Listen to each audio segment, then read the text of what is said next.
Hey, hi, hello. You're listening to Chickling Chronicles, the show where spooky meets storytelling and the unexpected sneaks up with a crossbow and a handful of emotional damage. And today, we're going back to Panem.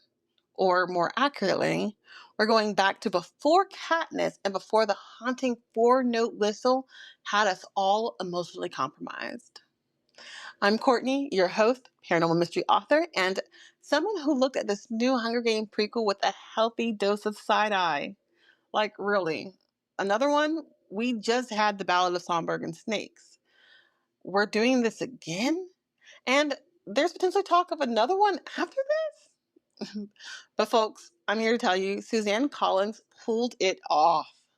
Sunrise on the Reaping didn't just justify its existence, it had me absolutely locked in. By the end, I was so grateful I got to put my eyeballs on this book. I guess I should say my earballs because I purchased it and listened to the audiobook version first. But don't judge me. I have 3 kids, I work a full-time job, and I have very little time to crack open a physical book. And it's something about listening to someone read me a story. It feels so good. But let's not focus on that. Let's talk about why this book works, how it surprised me, and what storytellers and readers alike can take away from this return to this dystopia that was done right. Before we get into it, make sure you're subscribed or following the show. And if you enjoy these book breakdowns, leave me a review and let me know. It'll help me grow the show, and it feeds the algorithm like it's the Capitol and you're tossing it fresh tributes. All right, let's re-enter the arena.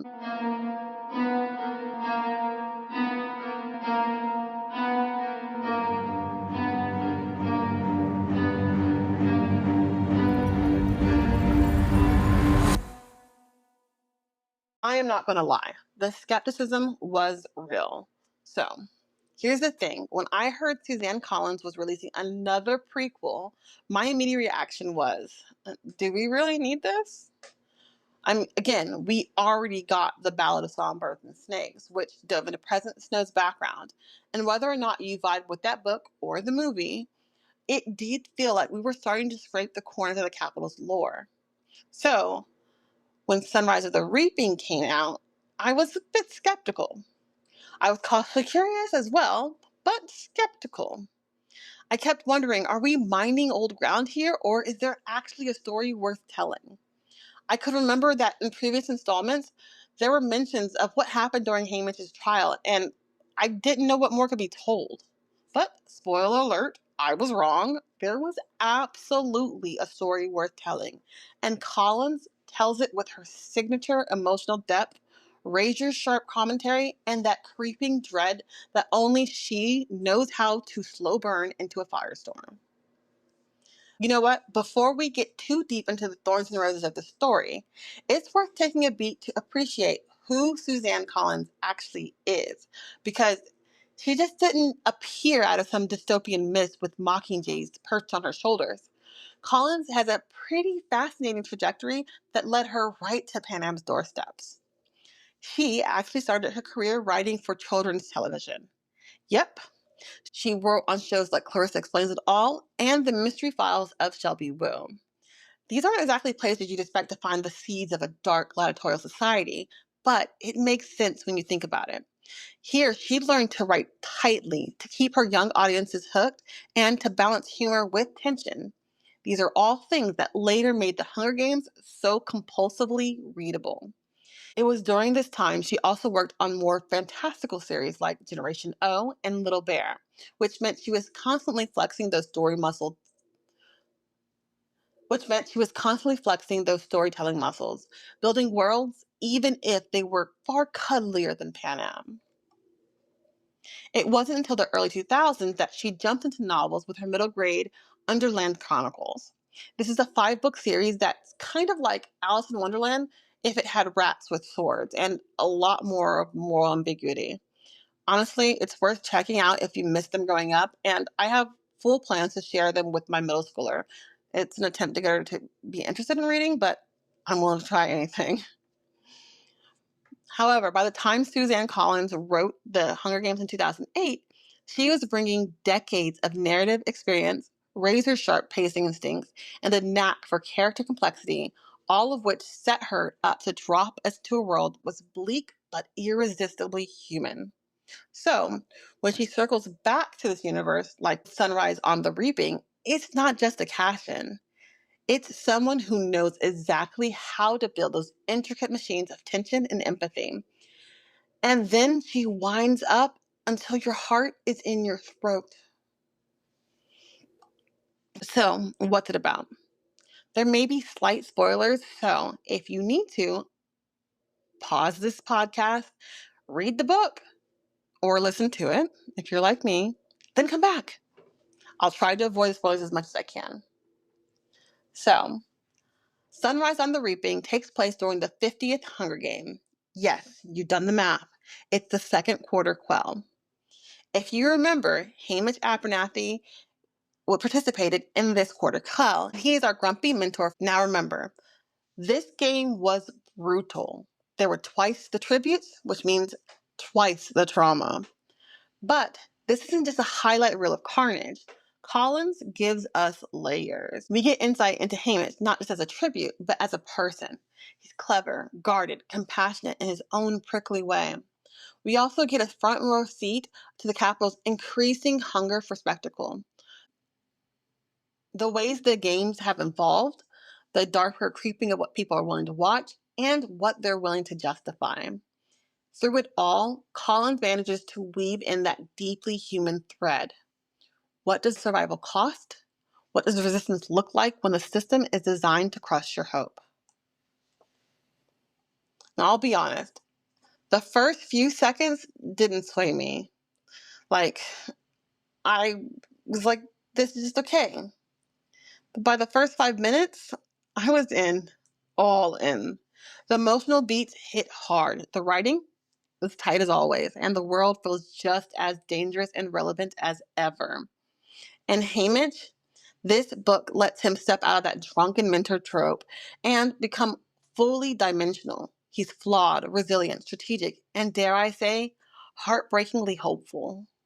By the end, I didn't just understand him better, I felt that weight he's been carrying ever since we met him in District 12. And here's the thing, Sunrise on the Reaping doesn't exist in a vacuum. It's obvious that it's part of this massive, living, breathing fandom that Collins inadvertently unleashed on the world. Let's look at others. Let's look at some of Suzanne Collins' other works and the fandoms that it inspired. Because here's the thing, Sunrise on the Reaping doesn't exist in a vacuum. As you know, it's part of this massive living, breathing fandom that Collins has unleashed on the world. So beyond the Hunger Games trilogy, now the prequels, she also was the mind, as I mentioned, behind the Underland Chronicles. Those might not have gotten the same blockbuster spotlight, but they've got a fiercely loyal following who love the darker fairy tale energy and the way Collins never shies away from the complicated moral knots. But let's be honest, it's the Hunger Games that turned Suzanne Collins into a global event. When the first book hit those shelves in 2008, it exploded. Midnight release parties, fan fiction, archives bursting at the seams, fan art that could break your heart, people arguing at lunch over Team Peeta versus Team Gale. It was everywhere. And that spark didn't die out. The movies just reignited it. Jennifer Lawrence gave us a Katniss who was both painfully human and impossibly strong. Suddenly, you couldn't just scroll social media without seeing a Mockingjay pin. Even today, more than a decade later, fans are still dissecting Panem's politics on Reddit, cosplaying the Capitol couture in TikTok, and tattooing "May the odds be ever in your favor" on their ribs.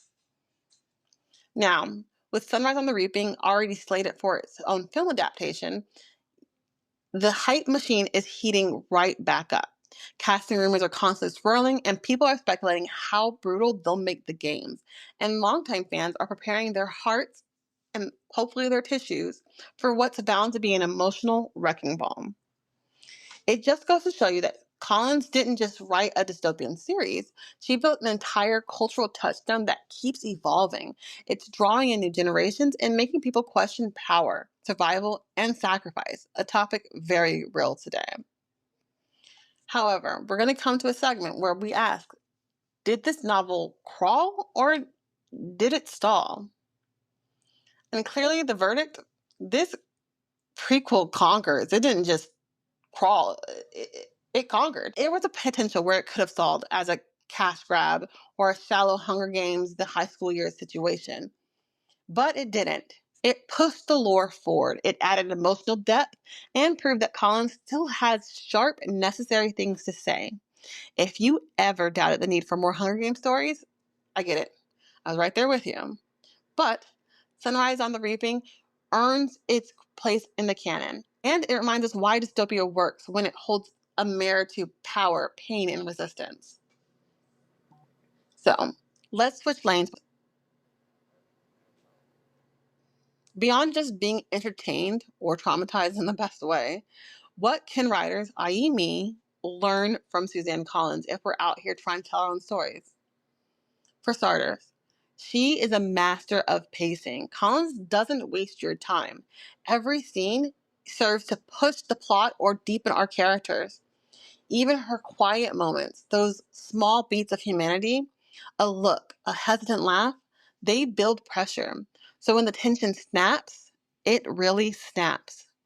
She's also fearless with stakes. She doesn't shy away from the cost of survival or resistance.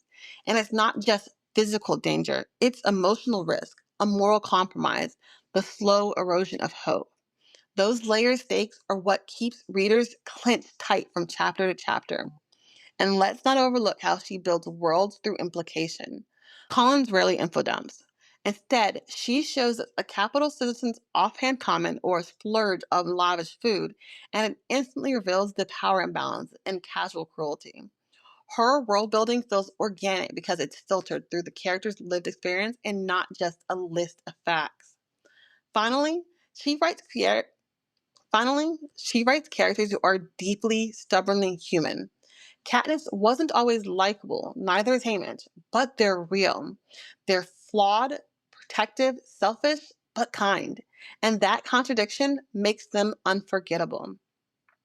So whether you're writing a dystopian thriller or a slice of life rom-com, there's a ton to glean from how Collins balances pace, stakes, subtle world building, and complicated characters. It's proof that the more honestly you explore the cost of your character's choices, the more your story will linger longer after the last page or the last cannon shot. Well, that's it for today. If you read Sunrise on the Reaping, let me know. I would love to hear what you thought, especially if you had opinions going in like I did. Shoot me a message on Instagram, or if you're listening on Spotify, you can leave a comment right underneath. Also, don't be afraid to tag me in your bookish hot takes. I would love to see them. And if you haven't read it yet, add it to your TBR. But prep your heart first. Last thing, if you like this episode and would like more, I'd appreciate it if you could leave a quick review. It helps the podcast grow and lets me know what you liked and what you didn't like. Bonus points if you leave me a fire emoji so I know that you stayed through the whole thing. Until the next time, stay victorious, read boldly, and if a strangely calm voice says, "May the odds be ever in your favor," don't run. See you in the next chapter. Bye. Thanks for listening to this episode of the Chickling Chronicles. Make sure you like and subscribe on your favorite podcast platform so that you never miss a story or a conversation. See you next time.